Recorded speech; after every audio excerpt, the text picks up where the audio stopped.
बोलिए प्रेम से श्री सद्गुरु महाराज की जय। इस संसार की एक अद्भुत घटना है। एक वैश्या थी और वह फकीर से मिलने गई थी। वो एक सूफी फकीर था। जब फकीर ने उसे समस्या बताई कि समस्या यह है कि 50 आदमी है, तुम हो, नाव डूब गई, एकांत निर्जन द्वीप होगा, तुम अकेली स्त्री होगी, समस्या कठिन है, तुम क्या करोगी। वो वैश्या हंसने लगी। उसने कहा, मेरी समझ में आता है कि नाव है, 50 आदमी है, एक स्त्री मैं हूँ, फिर नाव डूब गई है, 50 आदमी और मैं किनारे लग गए, निर्जन द्वीप है, समझ में आता है, लेकिन समस्या क्या है। वैश्या के लिए समस्या हो ही नहीं सकती, इसमें समस्या कहाँ है, यह मेरे समझ में नहीं आता। और जब समस्या ही ना हो तो समाधान का सवाल ही नहीं उठता।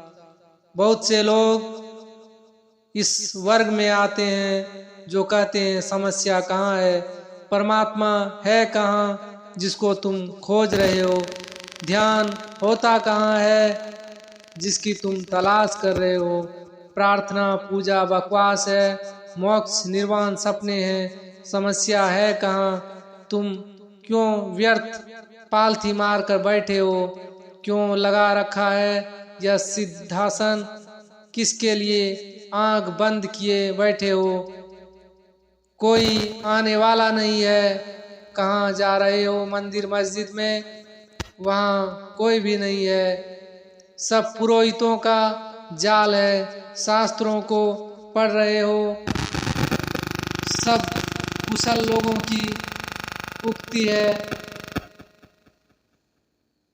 चालाकों का खेल है, मत पड़ो उलझन में, समस्या कोई है ही नहीं, इसलिए समाधान की चिंता मत करो।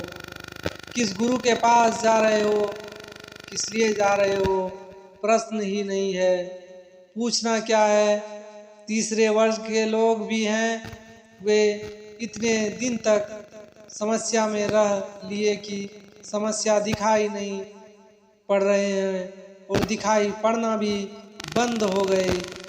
जब तुम बहुत किसी चीज़ के आदी हो जाते हो तो तुम्हारी आंखें धुंधली हो जाती है, फिर वह तुम्हारे दिखाई नहीं पड़ती। अगर तुम्हारे घर के सामने कोई वृक्ष लगा हो तो वह तुम्हें दिखाई पड़ना बंद हो जाता है, तुम उसे रोज देखते हो, वह दिखाई पड़ना बंद हो जाता है। कभी तुमने सोचा एकांत में बैठकर कि तुम्हारी पत्नी का चेहरा कैसा है, आंख बंद करके सोचो, पत्नी का चेहरा अपनी आंखों में ना ला सकोगे। तुमने उसे इतना देखा है कि तुमने देखना ही बंद कर दिया, उसका चेहरा भी उभरता नहीं, साफ नहीं होता, रूपरेखा कैसी है, तुमने कई सालों से उसे देखा ही नहीं है।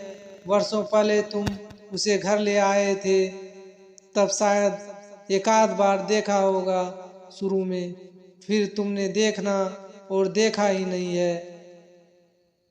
तुम भूल ही गए हो सड़क के किनारे और सड़क से निकलने वाली नई अपरिचित स्त्री का चेहरा शायद तुम्हें याद भी रह जाए, लेकिन पत्नी का भूल जाता है, पति का भूल जाता है, मित्र का भूल जाता है। जिस चीज के साथ तुम धीरे धीरे रम जाते हो उसकी चोट पड़नी बंद हो जाती है। जीवन बहुतों के लिए समस्या ही नहीं है, वे चकित होते हैं दूसरों को जीवन का समाधान खोजते हुए देखकर, वे हैरान होते हैं, उनकी नज़रों में ये खोजने वाले पागल हैं, दीवाने हैं, उनके दिमाग में कुछ खराबी हो गई है, अन्यथा दुनिया सब ठीक है। समस्या कहाँ है, वैश्या ने पूछा। वैश्या भी विदा कर दी गई, क्योंकि जिसके लिए समस्या ही नहीं है, उसे समाधान की यात्रा पर कैसे भेजा जा सकता है। इसलिए जब तक आपकी समस्या नहीं होगी तो आप परमात्मा को कैसे खोज पाओगे।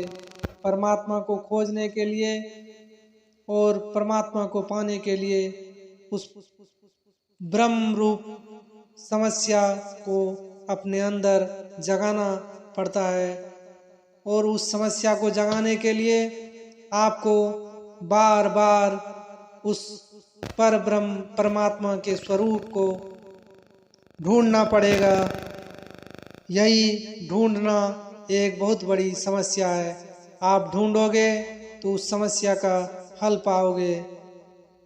यदि आप समस्याओं को ढूंढना और खोजना बंद कर दोगे तो समस्या आपको दिखाई नहीं देगा। इसलिए इस मानव जीवन और इस मानव जाति ने समस्या को ढूंढना बंद कर दिया है, परमात्मा को जानना बंद कर दिया है।